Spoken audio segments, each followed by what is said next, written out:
Good morning students. मैं आपको BA part प्रथम वर्ष के फंडामेंटल्स ऑफ फाइन आर्ट्स में रूपप्रत कला के मूल आधार में वर्ण पढ़ा रही थी।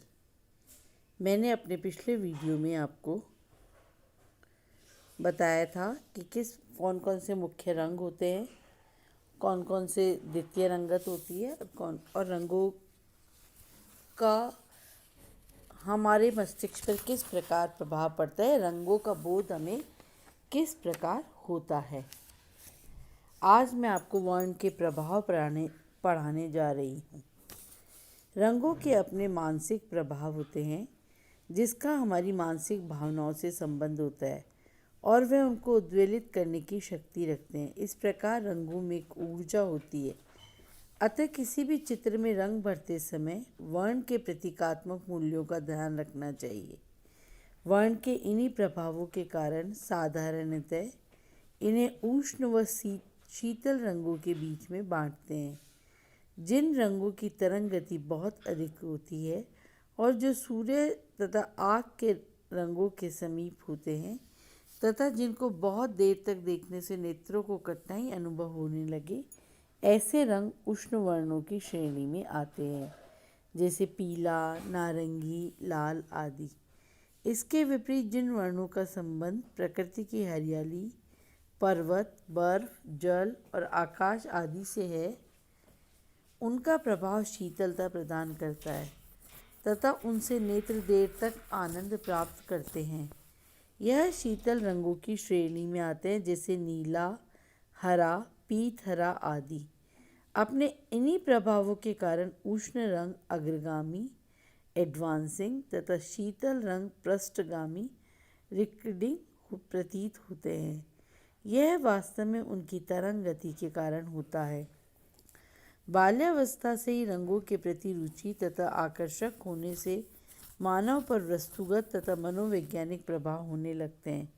साधारणतः रंगों के निम्न प्रभाव होते हैं। लाल से क्या क्या प्रभाव होता है, देखिए। उत्तेजना, प्रसन्नता, उल्लास, घृणा, उष्णता, प्रेम, कामुकता, ओज आदि प्रभाव हमारे मन मस्तिष्क पर होते हैं। संक्षेप में तीव्र भावनाओं का स्पष्टीकरण इस रंग के माध्यम से संभव हो सकता है। इसी कारण यह गर्म रंग कहलाता है।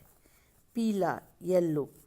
पीले रंग से हमारे ऊपर प्रसन्नता, गर्व, प्रफुल्लता, निखरता, ताप रहित ऊष्मा, बुद्धिमत्ता, समीपता आदि का प्रभाव पड़ता है। यह भी गर्म रंग वाला कलर है।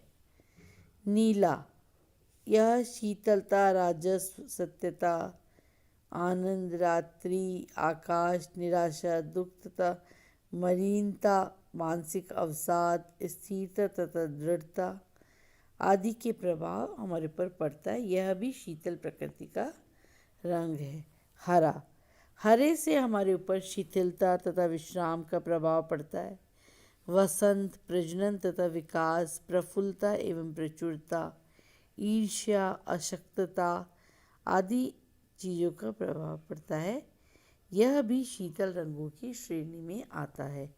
नारंगी, ऑरेंज, वीरता, प्रेरणा, लपट इत्यादि का प्रभाव हमारे पर पड़ता है। बैंगनी, राशि, सम्मान, रहस्य एवं मृत्यु एवं अन्य प्रभाव हमारे पर पड़ते हैं। बैंगनी रंग से राजसी, सम्मान, रहस्य एवं मृत्यु आदि का प्रभाव इस रंग से दिखाई देता है। श्वेत, शांति, एकता, यूनिटी, स्वच्छता आदि का प्रभाव इस रंग से दिखाई देता है।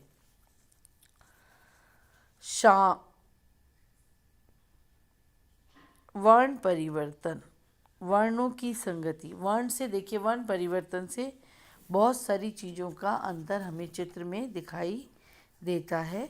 इनको जानना अत्यंत आवश्यक है। एक ही समय में होने वाले रंगत में अंतर। यदि दो या अधिक रंगों को एक दूसरे के आसपास लगा दिया जाए तो वह एक दूसरे से हल्के व पूरक रंगों से घिरने लगते हैं। ये उदाहरणार्थ, यदि पीला वर्ण लाल रंग की पार्श्वभूमि पर लगा दिया जाए तो पीले व हरे व लाल पर बैंगनी प्रभाव आने लगेगा, क्योंकि लाल का पूरक हरा व नीले का पूरक बैंगनी रंग है। एक ही समय में होने वाले रंग के मान में अंतर, एक ही समय में होने वाले सघनता में अंतर। यदि हम कम सघनता वाले रंग को उस रंग के अधिक सघनता वाले पृष्ठभूमि पर रखें तो दोनों ही अपनी अलग चमक लिए हुए होंगे। जैसे हल्का धूमिल नीला गहरा धूमिल नीले पृष्ठभूमि पर। इसी प्रकार से अन्य रंगों के भी प्रयोग करने चाहिए तथा उनके आहार में अंतर करके रंगों का अध्ययन करना चाहिए। रंगों के इस प्रकार के प्रभाव अध्ययन रंगत तथा सघनता को साथ साथ लेकर चलना चाहिए। इसके अतिरिक्त प्रसारित प्रभाव, क्रमिक विरोधाभास, परिणाम तथा दूरी का प्रभाव, प्रभाव। मैं यहाँ पर आपको दो चीज़ें मुख्य रूप से समझा रही हूँ। एक तो एक ही समय में होने वाले सघनता का अंतर और दूसरा प्रसारित प्रभाव। रंग सफ़ेद पृष्ठभूमि पर गहरे लगेंगे, वहीं काली पृष्ठभूमि पर चमकदार लगेंगे।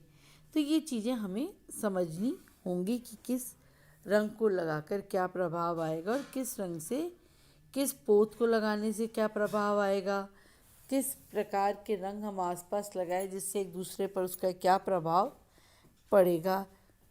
वर्ण प्रतिस्थापन के सिद्धांत, principle of introducing colours in A painting. रंगों का चित्र में प्रतिस्थापन या प्रवेश शरीर में आत्मा के प्रवेश के समान है।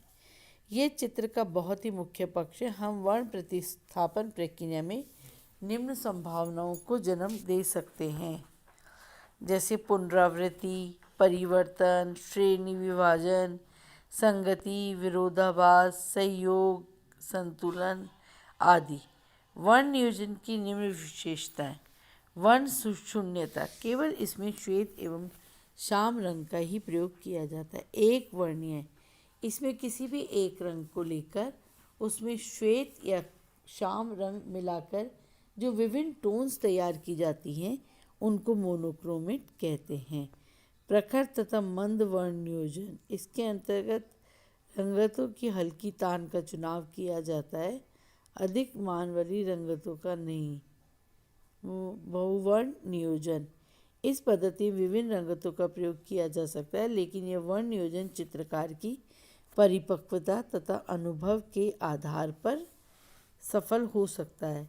समीपस्थ वर्ण संगति, वर्ण चक्र में जो रंगतें पास पास और एक ही परिवार की है उनका चयन इस वर्ण संगति के अंतर्गत आता है।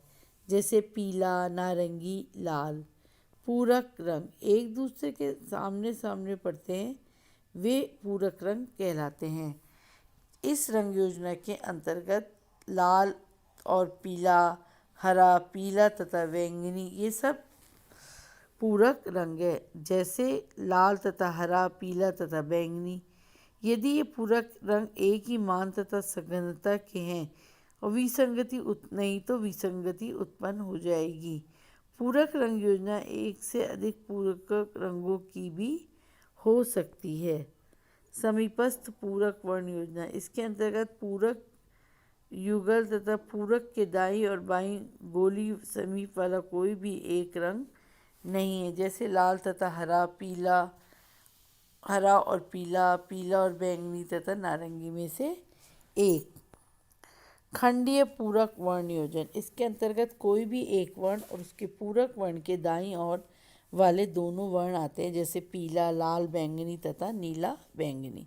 त्रयी, यदि हम अपने वर्ण चक्र पर कोई समबाहु त्रिभुज चक्र के केंद्र से बिंदु घुमाएं तो त्रिकोणी को स्पर्श करने वाले वर्ण इस नियोजन के अंतर्गत आते हैं, जैसे ताना रंगतें तथा तीन द्वितीय रंगतें। इसी के साथ हमारा जो वर्ण वाला चैप्टर है वो समाप्त होता है। हम अगली बार अब एक नए अध्याय का प्रारंभ करेंगे। धन्यवाद।